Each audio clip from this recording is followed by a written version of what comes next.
আমরাই তার বিরুদ্ধে বলেছি। হ্যাঁ, এর সাথে আমরা এটাও বলেছি বাংলাদেশে ধর্ষণ আইন অনেক বাজেভাবে ব্যবহার করে অনেকের বিরুদ্ধে ব্যবহার করা হয়, তাকে যেন আইনে সাপোর্ট করে সেও যেন ইনসাফ পায় সেই কথা বলেছি।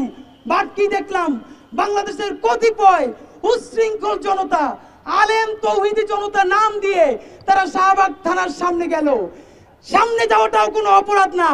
সেই হ্যারেসার যে নিজে স্বীকার করেছে হ্যারেস করেছে, তাকে যখন ছাড়ানো হলো তার হাতে দেওয়া হলো কোরআন শরীফ, তার মাথায় পরিয়ে দেওয়া হলো পাগড়ি।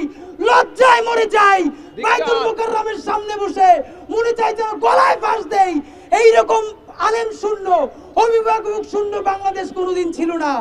আপনারা জানেন, যখন একটা যৌন নিপীড়কের হাতে কোরআন শরীফ ধরিয়ে দেওয়া হয়, মাথায় পাগড়ি পরানো হয়, তার সাথে আলেম চেহারার লোকেরা দাঁড়ায়, তখন বাংলাদেশের নারীদের কাছে কি মেসেজ যায়?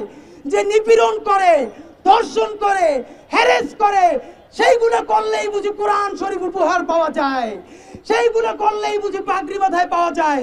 আমরা তীব্র নিন্দা জানাই। এই কাজগুলো করেছে তাদের সাথে বাংলাদেশের মূলধারার কোন আলেমদের কোনো সম্পর্ক নাই। তাদের সাথে তৌহিদপন্থী দেশপ্রেমিক ছাত্র জনতা, তৌহিদি জনতার সাথে কোনো তাদের সম্পর্ক নাই। একটা কথা আপনাদেরকে বলে দেই, যেমনি এতদিন বলেছি শাহবাগ কারো বাপের জায়গা না।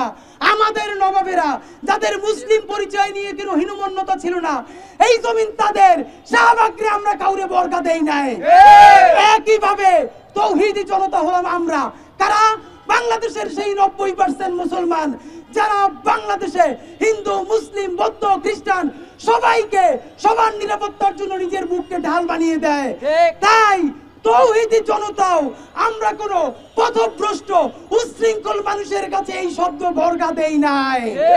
তৌহিদি জনতা হলো বাংলাদেশের দেশপ্রেমিক আবহাওয়ার জনসাধারণ। সে মাজলুম হয়েছে, তাকে ধর্ষণ করা হয়েছে, সুতরাং তাকে যদি কোনো মাদ্রাসার মুহতামিমও ধর্ষণ করে, সেই বদমাইশ মুহতামিমের জিভ ছিঁড়ে ফেলতে হবে ইনশাআল্লাহ।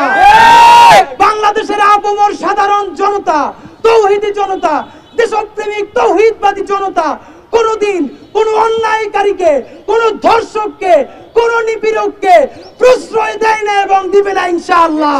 মেয়ে হয়ে ওঠার আগে সে কতবার তার বাবার বন্ধুর মাধ্যমে, পাড়া প্রতিবেশীর মাধ্যমে, চাচাতো ভাই, খালাতো ভাই, কাজিনদের মাধ্যমে কতভাবে সে ধর্ষণের শিকার হয় আমরা কোনোদিন খোঁজ নিয়ে দেখি না।